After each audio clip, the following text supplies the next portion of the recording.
নমস্কার, আপনারা দেখছেন খবর বাংলা সংবাদ। রোজকারের মতো আজকেও আমরা হাজির হয়ে গেছি জবাব চাই জনতার দরবারে। আমাদের স্টুডিওতে উপস্থিত রয়েছেন তিন রাজনৈতিক দলের তিন রাজনৈতিক ব্যক্তিত্বরা। আমরা পশ্চিমবঙ্গ তথা বিভিন্ন জেলায় ঘটে যাওয়া বিভিন্ন ঘটনা আমরা পরপর দেখেছি। মালদার বিভিন্ন খুনের ঘটনা, তৃণমূলের গোষ্ঠীদ্বন্দ্বের যে মৃত্যুর ঘটনাগুলো আমাদের সামনে উঠে আসছে, এবং তার সাথেই আমরা দেখেছি স্যালাইন দুর্নীতি কাণ্ডে যে ঘটনা ঘটে গিয়েছে প্রসূতির উপর, এবং তার জন্য সিআইডির উপর দায়িত্বভার দিয়েছেন রাজ্য সরকার। এবং আমরা যে খবরের দিকে চোখ রেখেছি, 2023 সালে রেশন দুর্নীতি মামলায় ধরা পড়েছিলেন খাদ্যমন্ত্রী জ্যোতিপ্রিয় মল্লিক। তার জামিন হয়ে গিয়েছে, 50,000 টাকার ব্যক্তিগত বন্ডে তার জামিন হয়ে গেছে, জামিন মঞ্জুর হয়ে গেছে। এই সমস্ত বিষয় নিয়ে আমরা আজকে আলোচনা করব। আমাদের স্টুডিওতে যে রাজনৈতিক দলের তিন ব্যক্তিত্বরা আমাদের সঙ্গে আজকের এই বিতর্ক সভায় উপস্থিত রয়েছেন, আমরা তাদের সাথে একটু পরিচয় পর্ব সেরে নেব। আমাদের মধ্যে উপস্থিত রয়েছেন বিজেপি প্রতিনিধি শ্রী শুভাশিস কর মহাশয়, আমাদের মধ্যে উপস্থিত রয়েছেন টিএমসি প্রতিনিধি শ্রী শুভদীপ ব্যানার্জি, এবং কংগ্রেস প্রতিনিধি রয়েছেন শ্রী শৈবাল রায়। আমাদের স্টুডিওতে আপনাদের সকলকে স্বাগত। আমাদের যে বিষয়ের দিকে আমরা চোখ রেখেছি, এই কদিন মালদায় পর পর জোড়া খুন ঘটে গিয়েছে। আমি তোমার কাছে আসবো শুভদীপ, একটু এই বিষয়টা নিয়ে একটু আলোচনা করতে। আমরা প্রথমেই দেখেছি যে তৃণমূলের শীর্ষ নেতাকে খুন করা হয়েছে, তার 2 সপ্তাহ কাটতে না কাটতেই আবারও তৃণমূলের কর্মীকে কার্যত গুলি করে ইট দিয়ে থেতলে তাকে মারা হয়েছে। এর মধ্যে তো তৃণমূলের গোষ্ঠী দ্বন্দ্ব দিক নির্দেশিত হচ্ছে। তুমি কি বলবে এই বিষয়ে?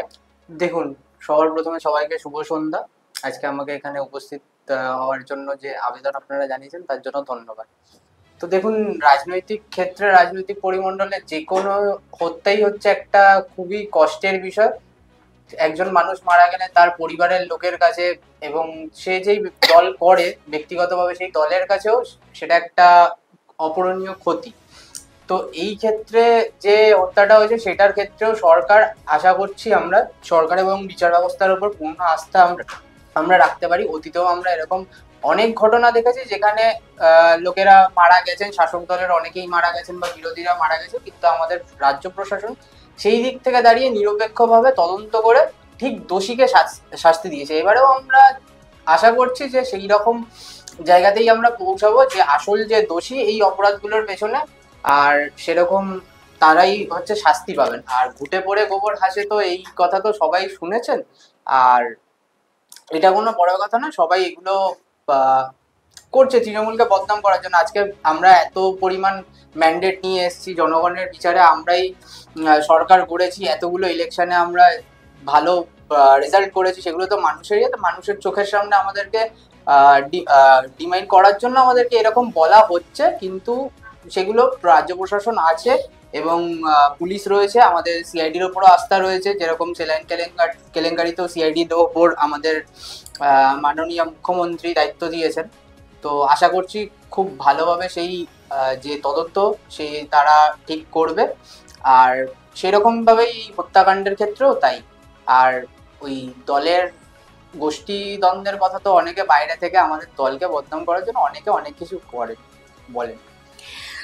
আমি একটু শৈবাল বাবুর কাছে চলে যাব। যে কথা দিয়ে শেষ করলো শুভদীপ, বলছে দলকে বদনাম করার জন্য কার্যত এই কথাগুলো উঠে আসছে। আপনারও কি তাই বক্তব্য? পর পর জোড়া খুন ঘটে গেছে মালদায়। দেখুন, বাংলায় একটা প্রবাদ ছিল যে কাক কাকের মাংস খায় না। তো তৃণমূলের আমলে সেটা ভুল প্রমাণিত হচ্ছে। এখন কাক কাকের মাংস খাওয়া শুরু করেছে। উনি বলতে পারেন যে অপপ্রচার হচ্ছে। যিনি মারা গেছেন দুলাল বাবু, মানে মালদায়, তার স্ত্রী বলছেন বড় মাথা আছে পেছনে। আপনারা দেখেছেন পত্র পত্রিকায়। তাহলে বাড়ির লোকের ধারণা, কারণ ঘটনার যা ঘটে তার তো কিছু আগে বাড়িতে আলোচনা হয়, কথাবার্তা হয়।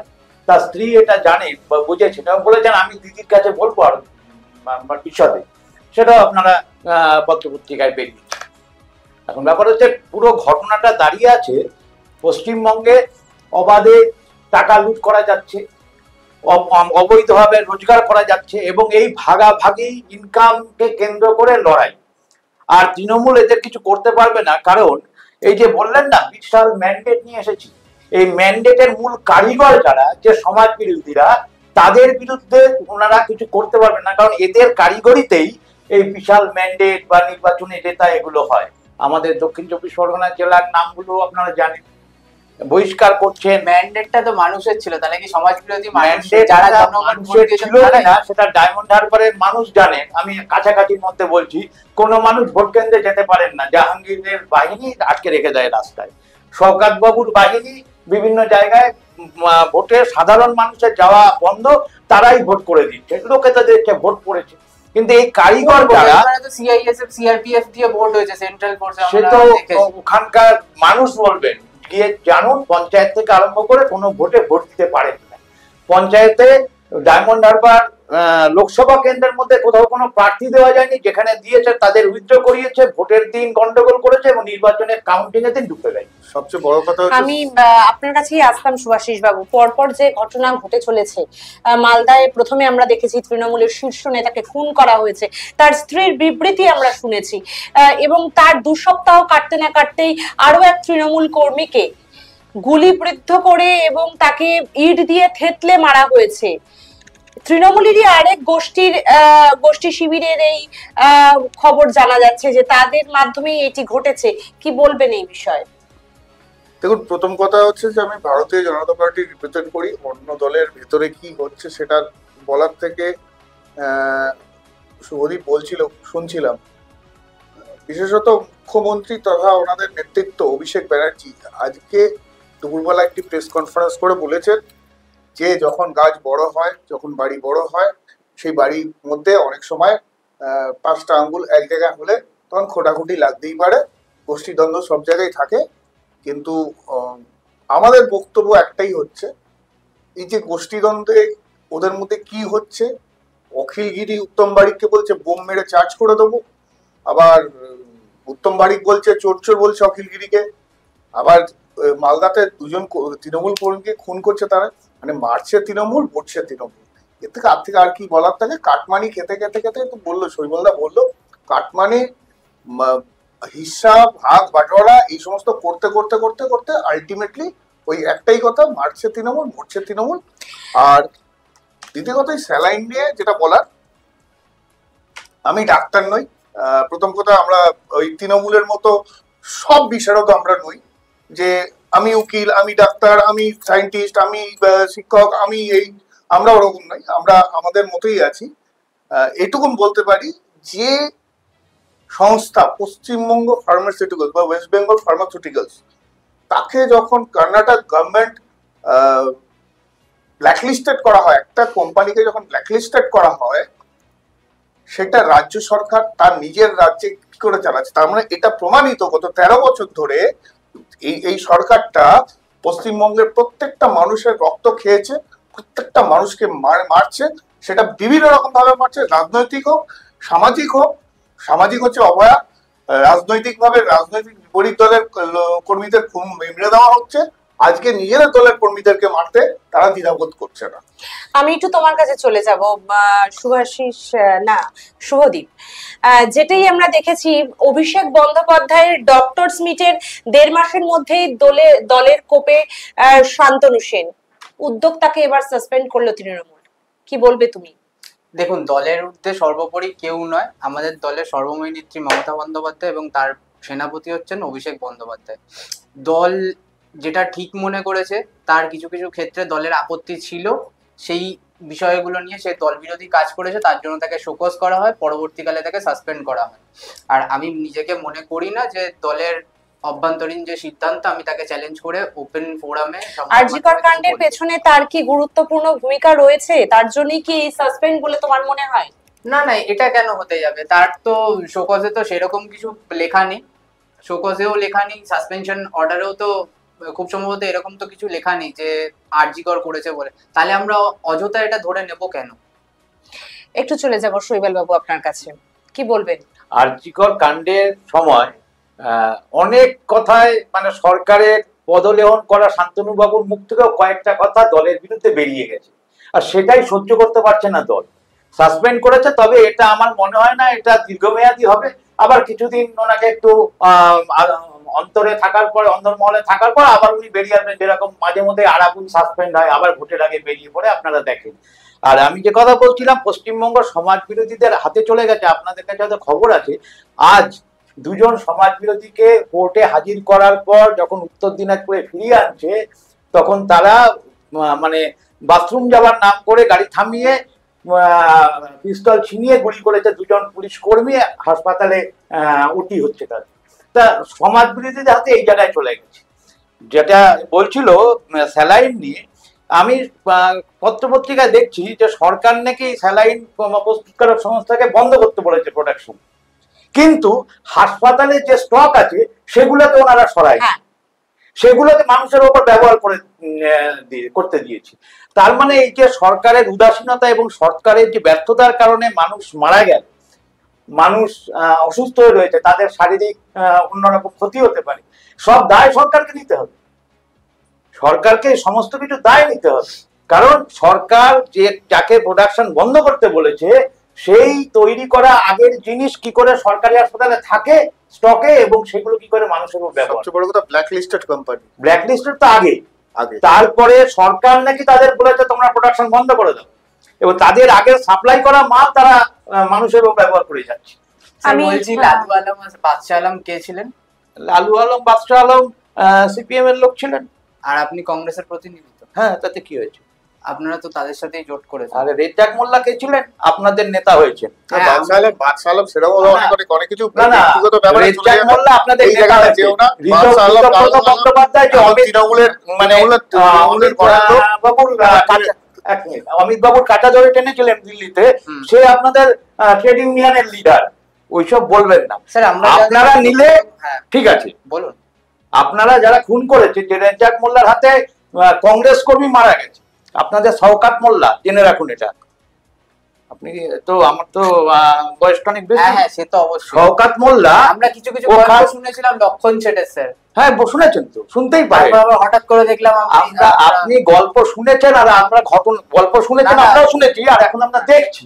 এখন দেখছি শওকাত মোল্লা ব্লক কংগ্রেসের তখনকার যিনি প্রেসিডেন্ট, তাকে জানলার বাইরে থেকে গুলি করে ঘরে শুয়েছিল, মেরেছে। আচ্ছা, সেই শওকাত মোল্লা এখন আরাবুলকে সরানোর জন্য লড়াই চলছে। আমি শুভাশিস বাবুর কাছে আসবো। যে বিষয় নিয়ে আমরা কথা বলছিলাম, অভিষেক বন্দ্যোপাধ্যায় যে বিবৃতি দিয়েছেন এবং যে সিদ্ধান্ত গ্রহণ করা হয়েছে শান্তনু বাবুর ক্ষেত্রে, এই নিয়ে আপনি কি বলবেন? দেখুন, প্রথম কথা হচ্ছে যে ডক্টর শান্তনু সেন দলের বিরুদ্ধে কি বলেছেন, তার দলের বিরুদ্ধে তাকে কেন সাসপেন্ড করা হয়েছে, এই বিষয়ে মন্তব্য করাটা কেন অর্বাচীন হবে এই কারণেই, কারণ আমরা পূর্ববর্তী সময় দেখেছি ওই কুণাল ঘোষ ওই আপনার ওই প্রিজন ভ্যান থেকে মমতা ব্যানার্জিকে অশ্রাব্য ভাষায় গালাগাল করেছিল, যা না তাই বলেছিলেন তখন সারদার কেসে। কিন্তু এখন কুণাল ঘোষ তৃণমূলের একেবারে সামনের সারির আপনার রিপ্রেজেন্ট করছে। তেমনি শান্তনুর সঙ্গে দুদিন পরে এরকম হবে। শৈবলদাও তো একই কথা বললো, দুদিন পরে একই কেস হবে। আমরা দেখবো যে এই শান্তনু আবার ফিরে গেছেন, দিদি আমাকে ক্ষমা করে দাও, ভুল হয়ে গেছে। এসএসকেএম এ এখনো বাক্সে বাক্সে স্যালাইন, যে স্যালাইন দুর্নীতি কাণ্ড নিয়ে এতক্ষণ কথা হচ্ছে, যে প্রসূতির উপর প্রয়োগ করা হয়েছে সেই স্যালাইন, জানা যাচ্ছে প্রসূতির যে পরিবারের লোকজন রয়েছে তাদের থেকে মুচলেখা নেওয়া হয়েছে, মুচলেখা নেওয়ার পর সেই স্যালাইন তাকে প্রয়োগ করা হয়েছে। তাহলে এটা তো জেনে শুনে একটি অন্যায় কাজ করা। আমি শৈবাল বাবুর কাছে চলে যাব। তাহলে কি মানে আমরা ধরে নিতে পারি যে আরজিকর কাণ্ড, যেটা এত বড় একটা কাণ্ড ঘটে গেল, তার মূলে ছিল দুর্নীতি, সে তারপরেও কি শিক্ষা হলো না? এখান থেকে এই কথা পরিষ্কার হয়ে যাচ্ছে, আরজিকরে যে মারা গেছে অভয়া, তার মারা যাওয়ার কারণও এটা, এই দুর্নীতির ব্যাপার তিনি জেনে ফেলেছিলেন, সেটা যাতে জনসমক্ষে না আসে তাই তাকে হত্যা করা যাচ্ছে। এবং হত্যা করার পরে ব্যাপারটা চাপা দেওয়ার চেষ্টা, সেগুলো তো আপনারা দেখেছেন, ও নিয়ে বলতে চাইছি না।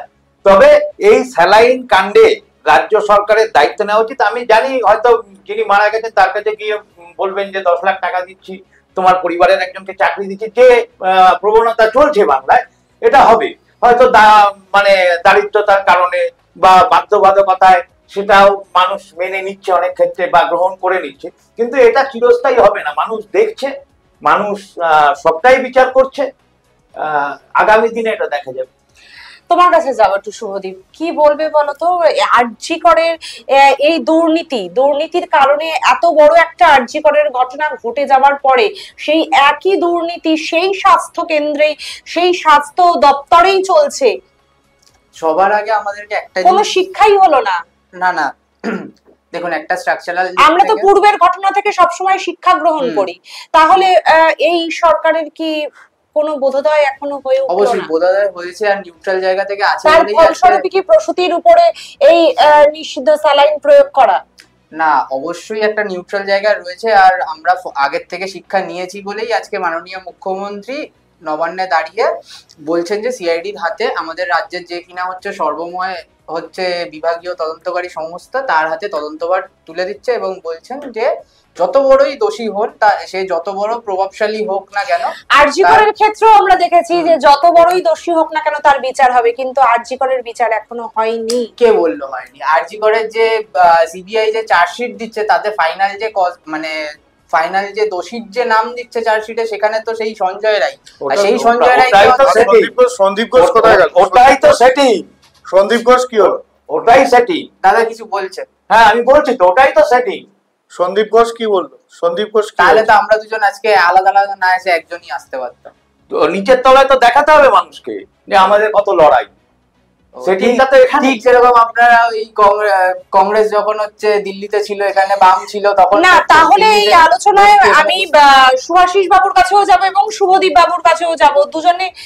দুজন যেহেতু দুজন ভিন্ন রাজনৈতিক দল, একজন শাসক দল এবং একজন বিরোধী দল, আরেকজন শাসক দল, কিন্তু সেটা সেন্ট্রাল না। যাই হোক, আমি পশ্চিমবঙ্গে দাঁড়িয়ে পশ্চিমবঙ্গের কথাই বলবো। একজন শাসক দল এবং একজন বিরোধী দলের দুজন তোমরা নেতৃত্বরা বসে আছো, তাহলে এই দুই দলের সেটিং এর মাঝেই কি যেটা শৈবাল বাবু কিছুক্ষণ আগে বললেন যে সেটিং, এই সেটিং তত্ত্বের মাধ্যমে কি বিভিন্ন অপরাধগুলো দিনের পর দিন চাপা পড়ে যাবে? কি বলবেন সুভাষিস বাবু? প্রথম কথা হচ্ছে যে তৃণমূল কংগ্রেস আর ভারতীয় জনতা পার্টি মানে বিজেপির সাথে কোনো সেটিং এর তত্ত্ব নেই। সেটিং এর তত্ত্ব হচ্ছে এই সিপিএম কংগ্রেস এবং তৃণমূলের সাথে। অভয়ার যে টোটাল যে আন্দোলনটা শুরু হয়েছিল, যে জুনিয়র ডাক্তাররা শুরু করেছিল, যেদিন থেকে দেখলাম এই সিপিএম বামপন্থী তথা কয়েকটা দল ওই মাঝখানে ঢুকে গেল, এটা পরিষ্কার হয়ে গেল। আমরা তারপরে মমতা ব্যানার্জির মাননীয়ার কিছু বিবৃতি দেখে আমরা পরিষ্কার বুঝতে পেরেছিলাম যে মাননীয়া বামপন্থীদের ইন্ধন যোগাচ্ছে যাতে এই আন্দোলনটাকে যাতে আরো খর্ব করে দেওয়া হয়। তেমনি এই যে স্যালাইনের যে গল্পটা হচ্ছে, এই স্যালাইনের গল্পটা সিআইডির হাতে দেওয়া মানে হচ্ছে এটাকে আরো তাড়াতাড়ি ধামাচাপা দিয়ে দেওয়া। কারণ আমার একটা কথা আছে ওনার কথার উপর, যে যেহেতু বামপন্থীরা বা কংগ্রেস বা সাধারণ মানুষ নেমে পড়লো, তাই আর সিবিআই মনে করলো না যে প্রকৃত তথ্য বাইরে আনার দরকার, মানে এটাই তো দাঁড়াচ্ছে। এই তো মানে দাঁড়ানো যেহেতু সিপিএম নেমে পড়েছে বা যেহেতু এরা নেমে পড়েছে, তাই আমি তো বলছি না যে কংগ্রেস নেমেছিল, আমরা বলেছি যে বামপন্থী নামক সাধারণ মানুষ নামক বিষয়টা হচ্ছে যে পশ্চিমবঙ্গে উনি বোধহয় ইন্টারপোলের পুলিশের ইনভেস্টিগেশন চাইছেন, সিআইডি তেও সন্তুষ্ট নন, সিবিআই তেও সন্তুষ্ট। আমি সিআইডিরও ক্ষমতা আছে আর সিবিআই এর ক্ষমতা আছে, সেটিং থাকলে যা হয় সেটা। সেটিং এর প্রথম কথা বলবো যে পশ্চিমবঙ্গে দাঁড়িয়ে বামপন্থী দটা কংগ্রেস এবং তৃণমূল এরা নিজেদের মধ্যে মারপিট করে, আর দিল্লিতে গিয়ে বসে টেবিলে গিয়ে ইন্ডিজোটে কাটে। দেখুন একটা কথা এটা পরিষ্কার হওয়া দরকার যে লোকসভা ভোটের আগে সমস্ত অ্যারেস্ট হওয়া শুরু হলো তৃণমূলের লিডাররা বিভিন্ন জায়গায়। বিধানসভা ভোট আসছে, সবাই আবার বেরিয়ে পড়ছে, জামিন পেয়ে বেরিয়ে যাচ্ছে। প্রশ্নটা হচ্ছে লোকসভায় আমরা ভোটটাকে হিন্দু মুসলিম ভাগ করতে হবে, ভোটটা ক্ষুধার ওপর হবে না, ভোটটা কর্মসংস্থানের ওপর হবে না।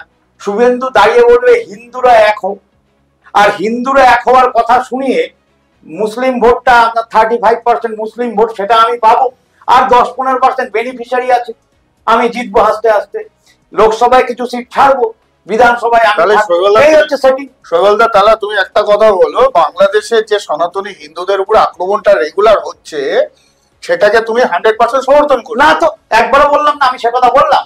বাংলাদেশে সেটাই প্রথম এখানে বা হিন্দুদের উপর সেটাই প্রথম থেকে বলছি যে বাংলাদেশ থেকে যারা অনুপ্রবেশকারী, এই মমতা ব্যানার্জি অটল বিহারী বাজপেয়ী সরকারের সময়, সেই সময়কে সবচেয়ে আগে সবার আগে অনুপ্রবেশ নিয়ে প্রশ্ন করেছিলেন। আজকে কেন এই প্রশ্নটা আমাদের আজকে দাঁড়ায়, উনি কেন পশ্চিমবঙ্গের বাংলাদেশের কাঁটাতারের বেড়া পেরিয়ে যখন অনুপ্রবেশকারীরা যখন ঢুকছে, বিএসএফরা তখন কি ঘুমোচ্ছে? বিএসএফরা কোনমতেই ঘুমোচ্ছে না। বিএসএফ কে 600 কিলোমিটার জমি দেওয়া হয়নি। টোটাল ক্যানিং থেকে সুন্দরবন, ক্যানিং থেকে আপ টু আপনার কোচবিহার অব্দি যে 600 কিলোমিটার রেডিয়াস পশ্চিমবঙ্গের বুকে, ওখানে 600 কিলোমিটার জমি বিএসএফ কে দেওয়া হয়নি।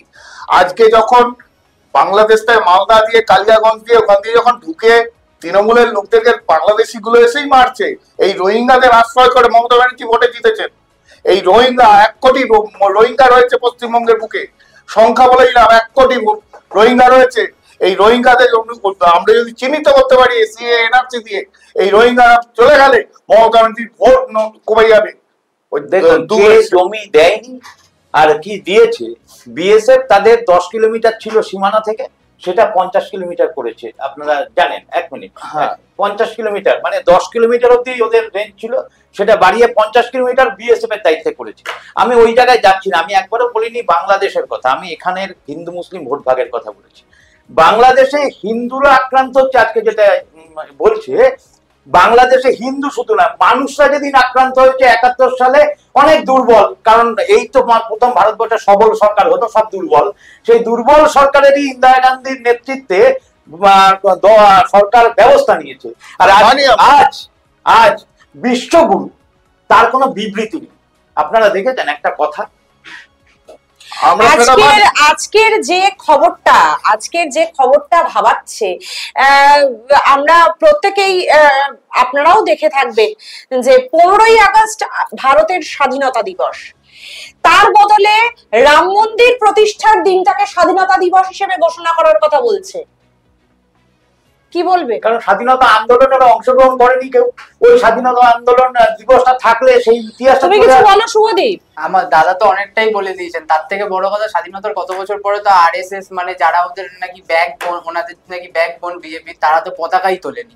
আর এই আরএসএস নামক যে জোট সঙ্গী ওনাদের তথাকথিত মরাল জোট সঙ্গী নয়, বিজেপি আরএসএস কোন জোট সঙ্গী নয়, জেনে আসো, পড়াশোনা করে আসো, আরএসএস সম্বন্ধে বলতে আসবে না। বলেছে কথাটা জোট সঙ্গী নয়, না আরএসএস কথাটা রাষ্ট্রীয় স্বয়ংসেবক। কি ভারতবর্ষের বুকে যে কোনো বিপদ আপদে যখনই আছে রাষ্ট্রীয় স্বয়ংসেবক এবং ভারত সেবাশ্রম সবার আগে একটা প্রশ্ন চাই যে বিজেপি ছাত্র সংগঠনের নাম, বিজেপির কোন ছাত্র সংগঠন, অখিল ভারতীয় বিদ্যার্থী পরিষদ, তার নিজস্ব সত্তা নিয়ে তারা রাজনীতি করে, ছাত্র সংগঠন ভারতীয়, কিন্তু জানেন কি আপনি এই দুটোরই অ্যাফিলিয়েটেড বাই আরএসএস। আমি বলি অবশ্যই সেটা আরএসএস ইস্যুটা, ওটা এটা বিজেপির সাথে কোনো সম্পর্ক নেই। আমরা তো বিজেপির সাথে স্টুডেন্ট, কিন্তু আরএসএস এর মতাদর্শ আমরা মেনে চলি। বিজেপি হচ্ছে বিজেপি, আরএসএস হচ্ছে আজকের এই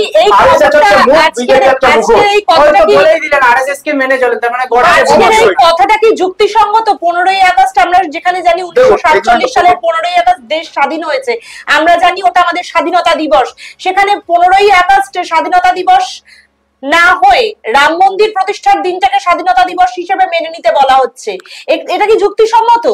প্রথম কথা হচ্ছে যে স্বাধীনতা দিবস 15ই আগস্ট এটা 1947-এর, এটা কেউ অস্বীকার করবে না, কারণ আমরা গত 15ই আগস্টের স্বাধীনতা দিবস খুব আড়ম্বরের সাথে আমরা পালন করেছি। রাম মন্দিরের 22শে জানুয়ারি কেন বলা হচ্ছে, এটার মূল বিষয়টা হচ্ছে যখন সনাতন ধর্ম নিয়ে রাম মন্দির নিয়ে আসবে তখন প্রশ্নটা আসবে সনাতন ধর্ম নিয়ে। শুভদীপ ব্যানার্জি ব্রাহ্মণের ঘরের ছেলে, শৈবালদাও বাঙালি, সনাতনী, আমিও সনাতনী, আপনিও সনাতনী, সবাই সনাতনী। এই সনাতনীদের ইতিহাস হচ্ছে ৫,৫০০ বছর পুরনো, এবং এই ৫,৫০০ বছর পুরনো আজকে যখন গত বছর ২০২৪-২২ জানুয়ারিতে রামলালা তার নিজের জায়গা প্রাণ প্রতিষ্ঠা পেয়েছিল, যেটা মুঘলরা তাদের জায়গাটা ছিনিয়ে নিয়েছিল, রাম মন্দিরের জায়গাটার যে মন্দিরটা ছিল, যে আস্তানা ছিল, সেই আখড়াটাকে ভেঙে দিয়েছিল, সেই আখড়াটাকে আবার নতুন করে তৈরি করা হলো, রাম মন্দির কত করা হলো ওই জায়গাতে। সেই হিসাব করে যে কর সেবকরা বলিদান দিয়েছিলেন 1990 সালে 92 সালে ওই সময়ে, তাদেরকে স্মরণ করেই আমাদের এই স্বাধীনতা দিবসের কথা। ওনারা ওই কর্ষেবকদের বলিদানটা বড়, আর স্বাধীনতার লড়াইতে যে মারা গেছে তাদেরটা বড় নয়।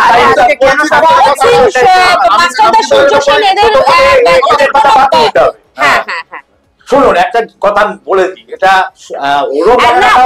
উনি বললেন যে বাংলাদেশে যে সনাতনী হিন্দুদের উপর যে নির্যাতন চলছে, তাহলে তার থেকে তো সেখানে তো সব থেকে বেশি প্রোটেস্ট করা উচিত নরেন্দ্র মোদীজি। তিনি চুপ কেন? না তার থেকে বড়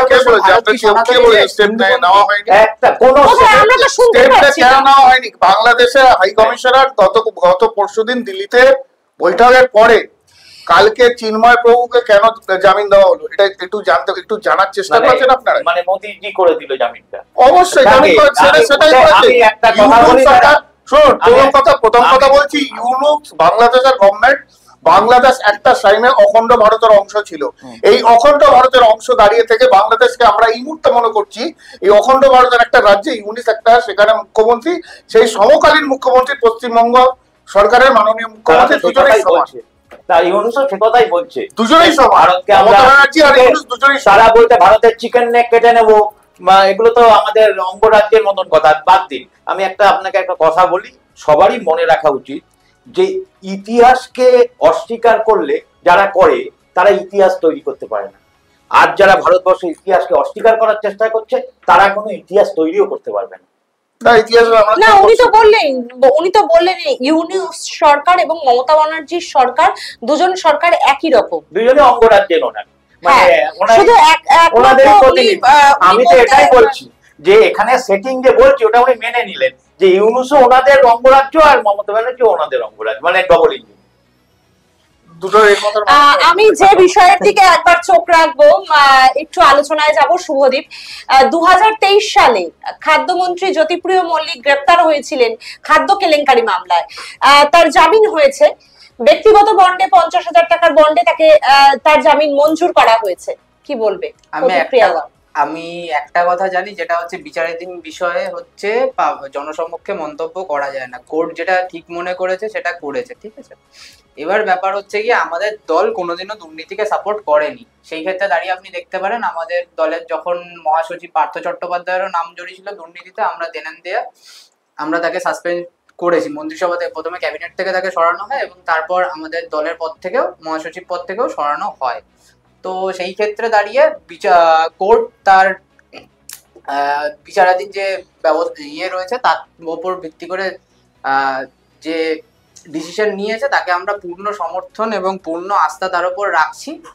আর সেরকম কিছু বলার নেই, এবং আশা করছি আরো তদন্ত প্রক্রিয়া ভালোভাবে সুষ্ঠুভাবে সম্পন্ন হবে।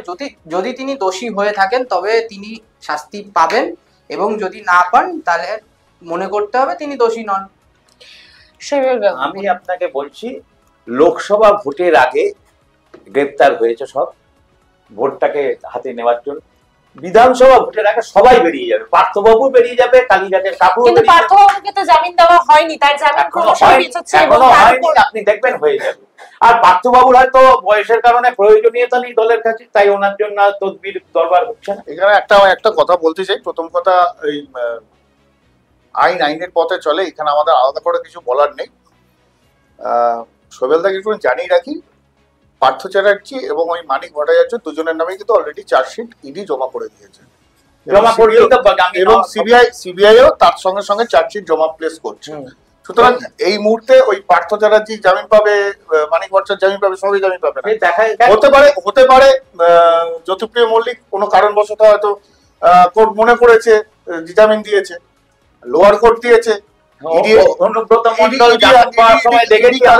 হাইকোর্টে যাচ্ছে। বাংলা ওরা নাকি বাংলাটাকে হিন্দিতে ট্রান্সলেট করে জমা দিতে পারেনি বলে জামিন পেয়ে গেছে। আমরা এইও কাগজে পড়েছি। আমরা গতকাল যে খবরটির দিকে আমরা চোখ রেখেছি এবং বাঘাযতীন এলাকায় যে বহুতল আবাসন ভেঙে পড়েছে, তার বিবৃতিতে ফিরহাদ হাকিম জানিয়েছেন যে তারা নাকি বাম আমলের পাপ বহন করে চলেছেন। এই বিষয়ে যদি কিছু একটু বলেন। দেখুন, আমি ওটা বোধহয় 15 বছর আগের বাড়ি, সুতরাং বাম আমল হতেই পারে। তবে আজকের দিনের বাড়ির ক্ষেত্রে যে বেআইনি হচ্ছে না, নালে না, তিনি বলেছেন যে এখন সমস্ত কাগজপত্র অনলাইনে হয়। আগেকার দিনে যেটা হতো, বিভিন্ন নথি তৈরি করা হতো, পেপারস তৈরি করা হতো, যার এখন কোনো কাগজপত্র খুঁজে বের করাই আর কি বিষয় একটা।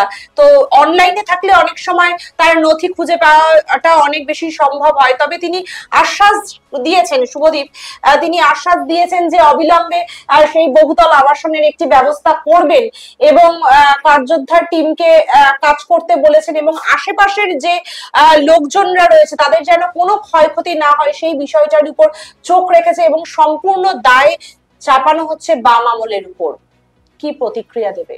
দেখুন, এটা তো একটা কথা ঠিক যে এই যে ইলিগাল কাজ কারবার গুলো শুরু হয়েছিল বাম আমলে, তখন যারা কর্পোরেশন চালিয়েছেন, যেমন আমাদের কোনো প্ল্যান ছাড়াই বাড়ি হতো, হ্যাঁ, আনপ্ল্যান্ড ওয়েতে বাড়ি তৈরি করা হতো। যেরকম আমাদের একজন আছেন, মানে আমাদের না, মানে শৈবাল বাবুদের বন্ধু বিকাশ রঞ্জন ভট্টাচার্য, যিনি নাকি দীর্ঘকালীন হচ্ছে কলকাতার মেয়র ছিলেন, এখন বড় বড় কথা বলেন এই হচ্ছে ওই হচ্ছে, অথচ ম্যাক্সিমাম কেসটা আমরা দেখতে পাবো যে অনেক বাড়ি রয়েছে যেগুলো বাম আমলে অনৈতিকভাবে যেগুলো হয়েছিল।